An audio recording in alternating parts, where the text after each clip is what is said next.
Hello everyone, welcome to learning education में आप सभी स्वागत है फ्रेंड। आज हम लेकर आए हैं इंपॉर्टेंट साइंस क्वेश्चन, वो भी एमसीक्यूज के रूप में। यदि फ्रेंड आप किसी भी एग्जाम की तैयारी कर रहे हो तो यह एक इम्पॉर्टेंट टॉपिक हो जाता है। इससे लगभग 10 से 15 क्वेश्चन देखने को मिलते हैं है। यदि अब व्यापम की बात की जाए तो व्यापम में 15 से 20 क्वेश्चन देखने को मिलते हैं है। तो फ्रेंड, यह काफ़ी हेल्पफुल रहने वाला है आपको ये वाला वीडियो, तो आप इसे पूरा देखिए। हमारे द्वारा सभी पुराने प्रश्न पत्रों में से टॉप 50 क्वेश्चन को इस वीडियो में कराया जाएगा, जो काफ़ी आपको हेल्पफुल रहेगा। तो इस वीडियो को आप पूरा देखिए। चलिए शुरू करते हैं क्वेश्चन को।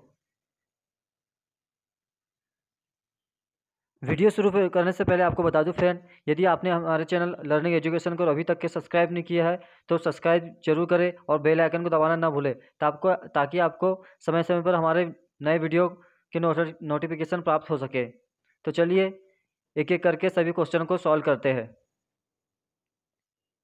पहला क्वेश्चन है, निम्न में से कौन सी एक रबी की फसल नहीं है? आपको बताना है इनमें से कौन सी एक रबी की फसल नहीं है। सरसों, मक्का, मटर, गेहूं। तो इसका राइट आंसर होगा फ्रेंड मक्का। मक्का खरीफ की फसल है।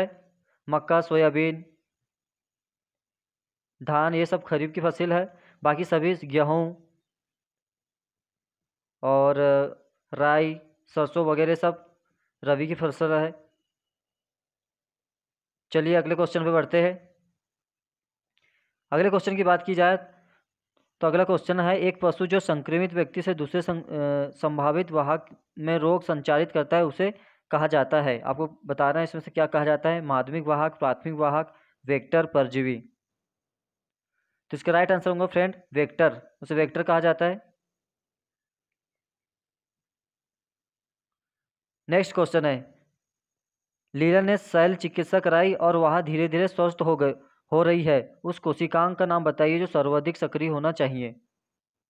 स्वस्थ होने के लिए कौन सा कोशिकांग है जो सर्वाधिक सक्रिय होना चाहिए, इनमें से आपको बताना है। तो इसका राइट आंसर होगा फ्रेंड राइजोसोम। राइजोसोम किसी भी व्यक्ति को स्वस्थ होने के लिए काफ़ी उत्तरदायक होता है। तो इसका राइट आंसर होगा राइबोसोम। नेक्स्ट क्वेश्चन है, तंत्रिका कोशिका के समांतर गुजरने वाला विद्युत संदेशों को लघु प्रकोष्ठ कहलाता है। आवेश, आपको बताना है आवेश, प्रेरण, तरंगे, आघात।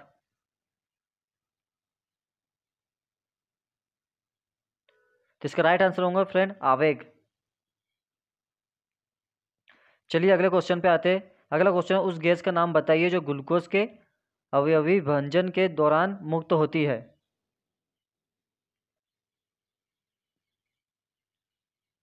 तो इसका राइट आंसर होगा friend carbon dioxide. Carbon dioxide glucose के अवजन के दौरान मुक्त होती है।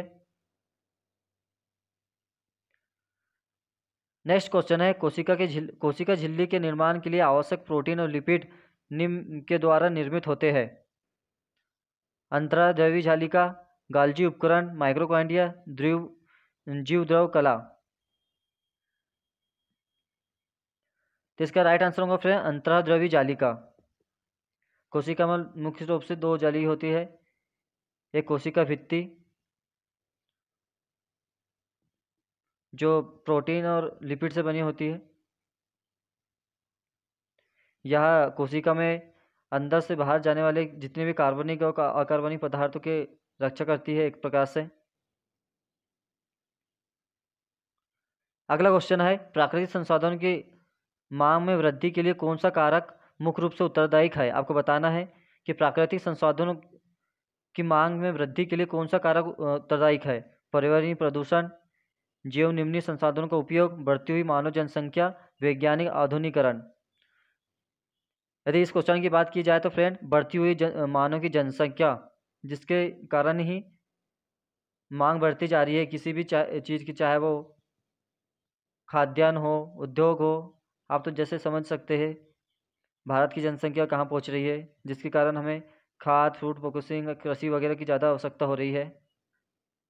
तो इसका राइट आंसर होगा थर्ड, बढ़ती हुई मानव जनसंख्या। अगला क्वेश्चन है, जलीय जंतु पानी में जो निषेचन करते हैं उसे क्या कहते हैं? जो जलीय जंतु हो वो पानी में निषेचन करते हैं उसे क्या कहते हैं? ब्राहा निषेचन के साथ जरायु, निषेचन के बिना जरायु, ब्राहा निषेचन के साथ अंडा प्रयोग, या अंतर निषेचन के साथ अंडा प्रयोग। तो इसका राइट आंसर होगा फ्रेंड ब्राहा निषेचन के साथ अंडा प्रयोग, इसका थर्ड आंसर होगा। जितने भी जलीय जंतु हो बाहर पानी के ऊपर निषेचन करते हैं, जिसे लार्वा या कहते हैं, मेंढक वगैरह हो गया, ये सब इन्हीं के इसमें आते हैं।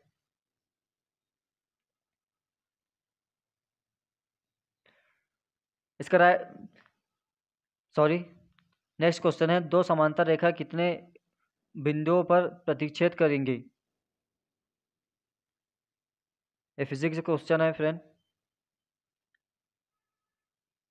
तो फ्रेंड आपको बता दूं, दो समांतर रेखाएं कभी भी एक दूसरे को प्रतिच्छेद नहीं करती, तो इसका राइट आंसर होगा बिल्कुल प्रतिच्छेद नहीं करती। दो समांतर रेखा कभी एक दूसरे को प्रतिच्छेद नहीं करती है, ये आपको याद रखना चाहिए। चलिए नेक्स्ट क्वेश्चन पे बढ़ते हैं। नेक्स्ट क्वेश्चन है, एलईडी बल्ब में शब्द एलईडी निम्न के लिए प्रयुक्त होता है। आपको बताना है कि एलईडी का फुल फॉर्म, इस क्वेश्चन में आपको एलईडी का फुल फॉर्म बताना है, एलईडी। तो इसका राइट आंसर होगा फ्रेंड लाइट इमिटिंग डायोड। इसका राइट आंसर कभी कभार फुल फॉर्म भी पूछ लिए जाते हैं।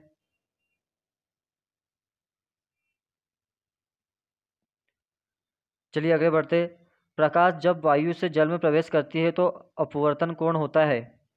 आपतन कोण से कम होता है, आपतन कोण से अधिक होता है, जल की पृष्ठ से 90 डिग्री के समान होता है, आपतन कोण के समान होता है। तो इसका राइट आंसर होगा फ्रेंड फर्स्ट वाला, आपतन कोण से कम होता है। जब भी प्रकाश वायु से जल में प्रवेश करता है तो आपतन कोण से वह कम हो जाता है। चलिए नेक्स्ट क्वेश्चन है, भारत का सबसे महत्वपूर्ण तेल बीज मूंगफली एक है। आपको इनमें से बताना है क्या है मूंगफली? खरपतवार पौधा है, अनाज फसल है, फलीदार पौधा है, रोपण फसल है। आपको बता दूं फ्रेंड, ऐसे क्वेश्चन अक्सर एग्जाम में पूछे जाते हैं, तो साइंस से आप अच्छी तैयारी कर लीजिएगा, क्योंकि इससे ही लगभग 15 से 20 क्वेश्चन पूछे जाने की संभावना है, और इसके जैसे ही क्वेश्चन मिलेंगे आपको परीक्षा में। तो मूंगफली की बात की जाए तो मूंगफली एक फलीदार पौधा है। जैसे कि आपको बता दूं, एक मूंगफली में बहुत सारी फलियाँ लगी रहती है, तो यह एक फलीदार पौधा होगा, इसका राइट आंसर। चलिए अगले बढ़ते हैं। अगला है, क्वथनान जल रिएक्टर तथा दावानुकूलित जल रिएक्टर निम्न में से किसके दो प्रकार है? आपको ये बताना है, सौर रिएक्टर, जैव gas reactor, thermal power reactor, नाभिकीय रिएक्टर। तो इसका राइट आंसर देखते हैं। इसका राइट आंसर होगा नाभिकीय रिएक्टर।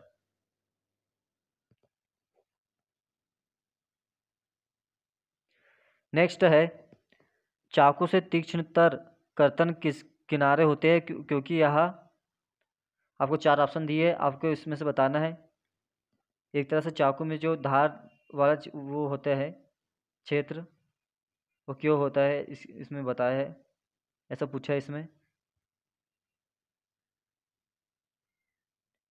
तो इसका राइट आंसर होगा फ्रेंड फोर्थ वाला, संपर्क के क्षेत्र में कमी तथा दाब लगने में वृद्धि करता है चाकू, इस वजह से वो धार वाला क्षेत्र रहता है चाकू का। नेक्स्ट क्वेश्चन है, नायलॉन पैराशूट के लिए प्रयोग किया जाता है क्योंकि यह वजन में हल्का और मजबूत होता है, पर्यावरण के अनुकूल होता है, आसानी से आग नहीं पकड़ पाता, उष्मा का हीन चालक है। आपको बताना है पैराशूट, आपने मूवी वगैरह या वीडियो वगैरह में देखा होगा पैराशूट के बारे में, जिसका उपयोग ऊपर से जंप करने में किया जाता है। तो नायलॉन के लिए अगर बात की जाए पैराशूट में, तो इसका प्रयोग वजन में, क्योंकि नायलॉन हल्का होता है, हल्का और मजबूत होता है, इसी कारण ये पैराशूट में नायलॉन का उपयोग किया जाता है। नेक्स्ट क्वेश्चन है, विद्युत चुंबक की कोर निम्न में से बनी होती है। आपको बताना है, विद्युत चुम्बक की जो कोर रहती है वो किस से बनी होती है? मृदु लोहा, मैग्नीशियम, तांबा या स्टील? इसका आंसर होगा फ्रेंड फर्स्ट, मृदु लोहा से बनी होती है। लोहा का कोर, सॉरी, चुंबक की कोर जो होती है मृदु लोहा से बनती है। चलिए अगले क्वेश्चन पे आते हैं। अगला क्वेश्चन है, पशु जिनके सदस्य उस स्तर पर हासमान हो रहे हैं कि वे विलोप हो सकते हैं, पशु कहलाते हैं, आपको बताना है।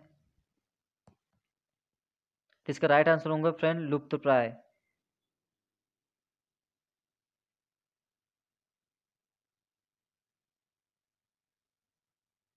इसका राइट आंसर होगा लुप्त प्राय। नेक्स्ट है, महिला में जननी उम्र शुरू होती है जब उसका, आपको बताने में है, महिलाओं में जननी उम्र कब से शुरू होती है? जब उम्र बढ़ती है, वजन बढ़ता है, यौवन शुरू होता है, रजोनिवृत्ति शुरू होती है, आपको इनमें से बताना है। तो इसका राइट आंसर होगा फ्रेंड थर्ड, यौवन शुरू होता है जब महिलाओं में जननी उम्र बढ़ती है।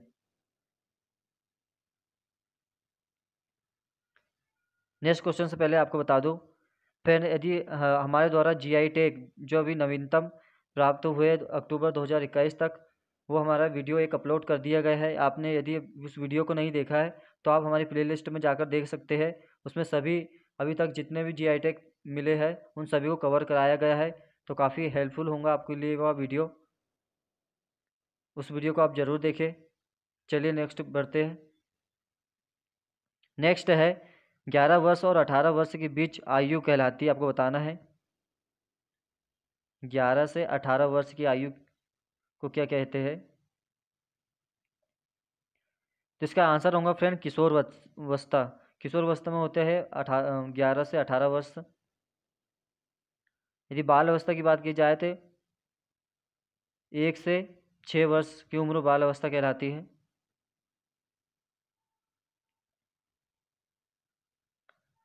नेक्स्ट क्वेश्चन पे आते हैं। नेक्स्ट क्वेश्चन है, समतल दर्पण का वह गुण जिसके अंतर्गत यह दाएं को बाएं रूप में तथा इसके विपरीत दिखता है उसे कहते हैं? इसका राइट आंसर होगा पार्श्व विलोपन कहते हैं। चलिए आगे बढ़ते हैं।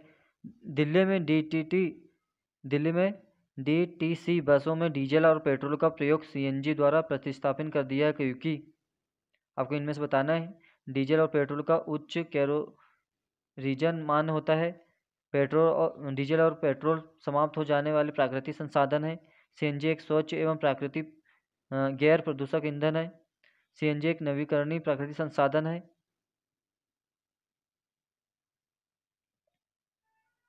तो इसका राइट आंसर होगा फ्रेंड सीएनजी एक स्वच्छ और गैर प्रदूषक ईंधन है, यानी इससे प्रदूषण नहीं होता।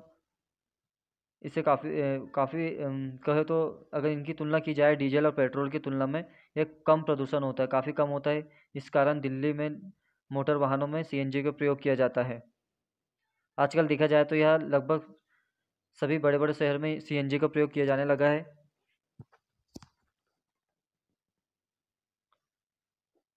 चलिए नेक्स्ट बढ़ते हैं। नेक्स्ट है, निम्न योगी में से किस एक का वजन कैरोलीजन मान होता है? किसका कैरोलीजन मान निम्न होता है, आपको बताना है इनमें से। तो इसका राइट आंसर होगा फैन लकड़ी का कैलोरीजन मान निम्न होता है। बाकी सभी पेट्रोल या एल्कोहल या कोयला इनका अधिक मान होता है। अगला क्वेश्चन है, तंत्रिका कोशिकाओं में वह उपस्थित नहीं होता है। इनमें से क्या उपस्थित नहीं होता है तंत्रिका कोशिका में? यदि तंत्रिका कोशिका की बात किया जाए तो मानव शरीर की सबसे बड़ी कोशिका होती है तंत्रिका कोशिका। तो इसमें डेंड्रॉइड भी उपलब्ध होता है, अक्षतंतु भी जिसे एक्सॉन कहते हैं वो भी उपलब्ध होता है, तंत्रिका फालागम भी उपलब्ध होता है। कंडरा उसमें उपलब्ध नहीं होता तंत्रिका कोशिका में। इसका राइट आंसर हो जाएगा कंडरा।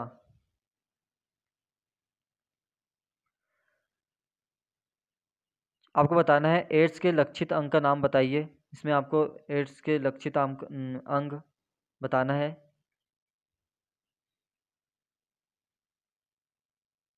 तो इसके राइट आंसर होगा फ्रेंड लिम्फ नोड। एड्स होने से लिम्फ नोड में काफ़ी ज़्यादा नुकसान होता है। अगला है रक्त का कौन सा अवयव ऑक्सीजन का परिवहन करता है। शरीर में ऑक्सीजन का परिवहन कौन कराता है, आपको इनमें से बताना है। जीव द्रव्य, WBC, RBC, प्लेटलेट्स।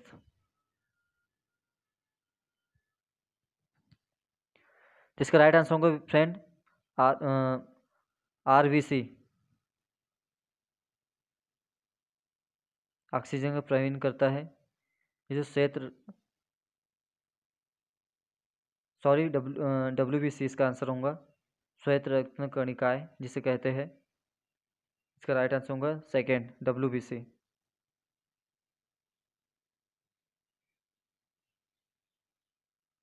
सॉरी पहले फर्स्ट बार में सही कहा था मैंने, RBC होगा इसका राइट आंसर होगा। रेड ब्लड कॉर्पोरेशन जिसे कहते हैं, लाल रक्त कणिकाएं। नेक्स्ट है शूद्र ग्रह निम्न की कक्षा में मध्य पाए जाते हैं। किनके बीच में शूद्र ग्रह पाए जाते हैं, आपको बताना है। मंगल या बृहस्पति, मंगल या पृथ्वी, शनि एवं बृहस्पति, नेपच्यून और प्लूटो। इन चारों में से किन दो के बीच में शूद्र ग्रह पाए जाते हैं, आपको बताना है ब्रह्मांड में। तो इसका राइट आंसर होगा फ्रेंड मंगल और बृहस्पति। मंगल और बृहस्पति के बीच में शूद्र ग्रह पाए जाते हैं। शूद्र ग्रह एक प्रकार से धूल वगैरह के कण होते हैं, बहुत बड़े बड़े रूप में, पत्थर ठोस होते हैं एकदम, ये उन्हें शूद्र कहा जाता है। अगला है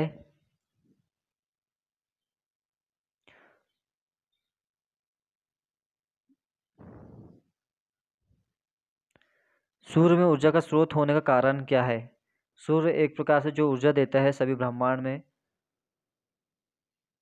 तो उसमें ऊर्जा का निम्न स्रोत क्या है, आपको इनमें से बताना है।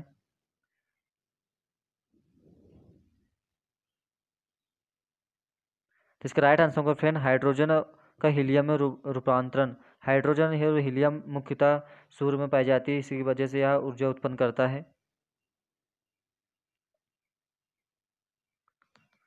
अगला क्वेश्चन है नीचे दिए गए पदार्थों में से कौन सा ओजोन परत के अवक्षय के लिए उत्तरदायक नहीं है, आपको इनमें से बताना है कौन उत्तरदायक नहीं है। यदि ओजोन परत की बात की जाए तो यह समताप मंडल में पाई जाती है। यदि इनमें उपस्थिति बताए तो नुकसान पहुंचाती है क्लोरोफ्लोरोकार्बन जिसे CFC भी कहा जाता है, ये भी ओजोन परत को नुकसान पहुंचाती है। कार्बन टेट्राक्लोराइड ये भी ओजोन परत को नुकसान पहुंचाती है। एरोसोल ये भी देखा जाए तो ओजोन परत को नुकसान पहुंचाती है। अमोनिया एक ऐसी गैस है जो ओजोन परत को नुकसान नहीं पहुंचाई जाती, तो इसका राइट आंसर होगा फ्रेंड अमोनिया। चलिए आगे बढ़ते हैं। अगला है जीवाणु और पैरामीशियम के सदस्य है।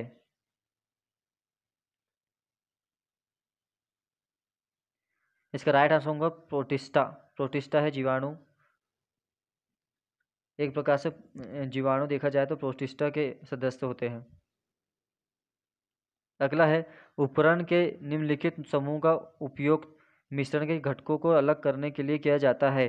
पृथक्करण के लिए उपयोग होने वाली प्रक्रिया की पहचान कीजिए। इनमें से आपको बताना है। इसका राइट आंसर होगा फ्रेंड साधारण आसवन।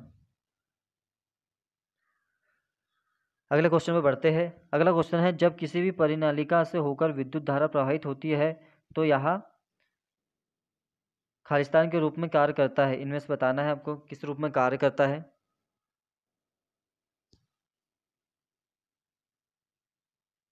इसका राइट आंसर होगा छड़ चुंबक की तरह छड़ चुंबक के रूप में कार्य करती है। अगला क्वेश्चन है अखिल ने ठंडी शीतकालीन रात में कपड़े को कुछ परतों के साथ स्वयं को लपेट लिया। उसे स्वयं को गर्म रखने में सहायता मिली क्योंकि, आपको इनमें से बताना है। तो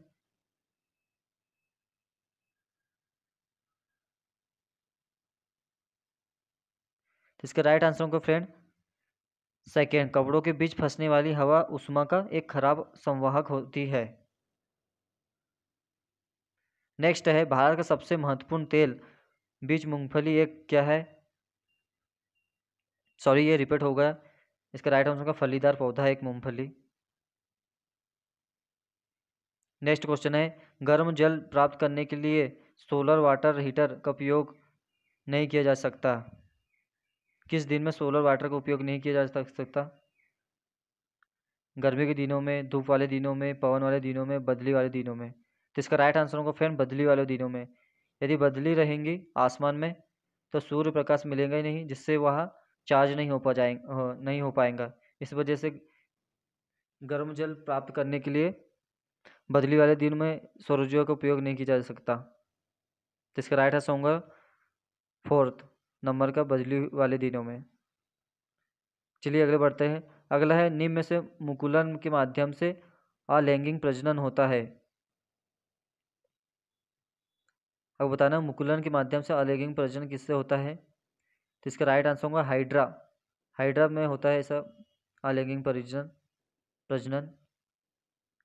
अगला क्वेश्चन बढ़ने से पहले आपको बता दूं फ्रेंड, यदि आप अंतर्राष्ट्रीय संगठन के बारे में जानना चाहते हैं, जो कि एक इम्पॉर्टेंट टॉपिक है किसी भी एग्जाम की दृष्टि से, तो हमारे द्वारा यह वीडियो अपलोड कर दिया गया है। यदि आपने उस वीडियो को अभी तक के नहीं देखा तो आप प्लेलिस्ट में जाकर देख सकते हैं। इनमें हमें सभी अपडेटेड वीडियो है ये। इसमें वर्तमान अध्यक्ष सदस्य सभी के बारे में बात की गई है, तो आप उस वीडियो को ज़रूर देखें। चलिए नेक्स्ट क्वेश्चन पे आते हैं।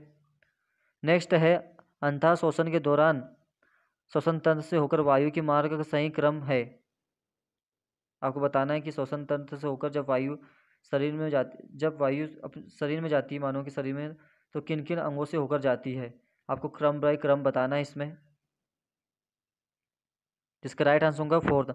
सबसे पहले नासाशिर में जाएंगी, उसके बाद ग्रसनी में जाएंगी, फिर उसके बाद कंकाल तंत्र में, कंकाल तंत्र के बाद श्वास नली में, और श्वास नली के बाद फेफड़ों में, और फेफड़ों के बाद वायु कोष्ठिका में। तो इसका राइट आंसर होगा फ्रेंड फोर्थ नंबर। ये काफ़ी इंपॉर्टेंट क्वेश्चन है, इसे काफ़ी एग्जाम में पूछा गया है, तो आप इन्हें क्रम बाय याद कर लीजिएगा। आप इसे स्क्रीन शॉट भी ले सकते हैं इसका। अगला है, निम्न में से एक फसल का उदाहरण है, उसे पहचानिए।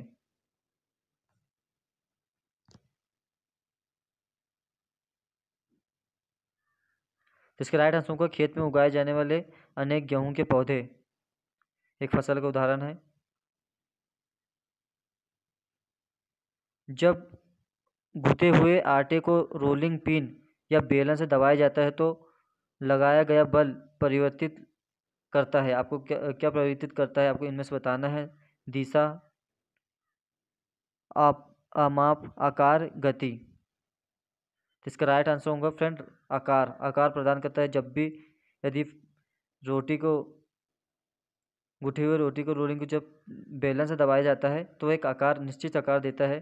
जैसे कि अब गोल दिखती है रोटी, वो इसी के कारण है। नेक्स्ट है, कोशिका का अजीवित भाग निम्न में से कौन सा है? अजीवित भाग बताना है आपको इनमें से। जिसका राइट आंसर होगा फ्रेंड कोशिका भित्ति। कोशिका भित्ति एक अजीवित भाग है जो किसी भी पौधे वगैरह या किसी भी कोशिका को संरक्षण प्रदान करती है एक प्रकार से।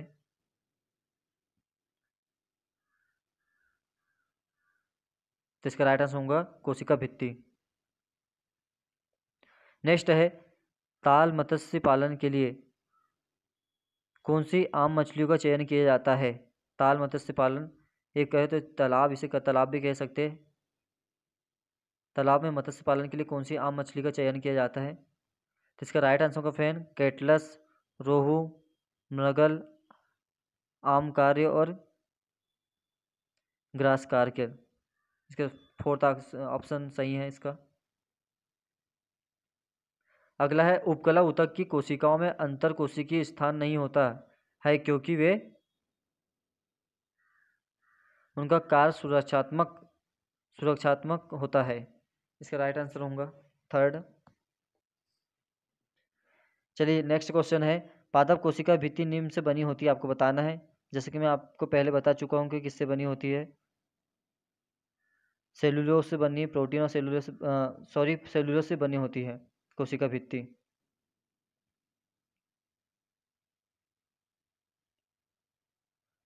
नेक्स्ट क्वेश्चन, नीचे दिए गए पदार्थों के समूह से दो पदार्थ की पहचान करें जो प्रकाश संश्लेषण के लिए आवश्यक नहीं है। आपको बताना है इनमें से कौन प्रकाश संश्लेषण के लिए आवश्यक नहीं है, जिसे फोटोसिंथेटिक कहते हैं प्रकाश संश्लेषण को। तो कौन से वो है जो आवश्यक नहीं है, आपको बताना है। ऊर्जा, ऑक्सीजन, जल, रासायनिक ऊर्जा, CO2, क्लोरोफिल। तो इसके लिए राइट आंसर होगा O2, रासायनिक ऊर्जा, फर्स्ट वाला, क्योंकि ऑक्सीजन प्रकाश संश्लेषण के लिए आवश्यक नहीं है। कार्बन डाइऑक्साइड भी है, जल भी है और खनिज लवण वगैरह सब भी है। बाकी देखा जाए तो ऑक्सीजन नहीं है, क्योंकि प्रकाश संश्लेषण के बाद जब पौधे प्रकाश संश्लेषण की पूर्ण करने के बाद ऑक्सीजन को छोड़ता है, तो इसलिए ऑक्सीजन आवश्यक नहीं है इसके लिए। अगला है, कोशिका के भीतर की संरचनाएं किसके माध्यम से स्पष्ट रूप से देखी जा सकती है। यदि हमें किसी कोशिका की संरचना देखना है तो फ्रेंड किसके माध्यम से हमें स्पष्ट देख सकते हैं उसे। प्रकाशीय सूक्ष्मदर्शी, संयुक्त सूक्ष्मदर्शी, हैंड लेंस, इलेक्ट्रॉन सूक्ष्मदर्शी। यदि फ्रेंड आपको बता दूं कोशिका के भीतर की संरचना देखना है तो इलेक्ट्रॉन सूक्ष्मदर्शी का प्रयोग से ही हमें इनकी संरचना देखा जा सकता है। तो इसका राइट आंसर होगा फोर्थ, इलेक्ट्रॉन सूक्ष्मदर्शी। चलिए अगले बढ़ते हैं। अगला है, अपघटकों के बारे में नीचे दी गई विशेषताओं में से कौन सी अपघटक पर लागू नहीं होती।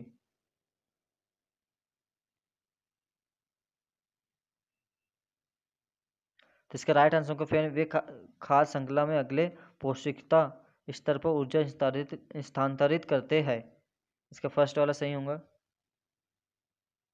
नेक्स्ट है, निम्न में से कौन सा एक एकल बीजी पौधा है। आपको बताना है इनमें से कौन एकल बीजी पौधा है। तो इसका राइट आंसर को फ्रेंड मक्का एक एकल बीजी पौधा है जो कि खरीफ की फसल है मक्का। जैसे कि आपको बताया था पिछले क्वेश्चन में, मक्का एक खरीफ की फसल है, तो इसका राइट आंसर होगा मक्का। नेक्स्ट है, उच्च गलनांक और कथनांक के साथ एक अधातु है। इसका राइट आंसर है ग्रेफाइट, उच्च गलनांक और कथनांक के साथ एक अधातु है।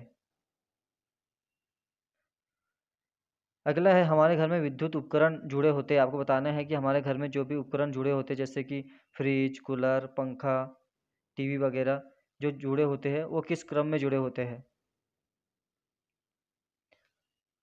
तो इसका फ्रेंड राइट आंसर होगा स्रोत से समांतर क्रम में सभी विद्युत उपकरण जुड़े हुए रहते हैं घरों में। यदि श्रेणी क्रम की बात की जाए तो सीरीज वगैरह जो जलती है वो श्रेणी क्रम में जुड़ी रहती है। तो इसका राइट आंसर होगा समांतर क्रम में। ये क्वेश्चन काफ़ी बार पूछा गया है।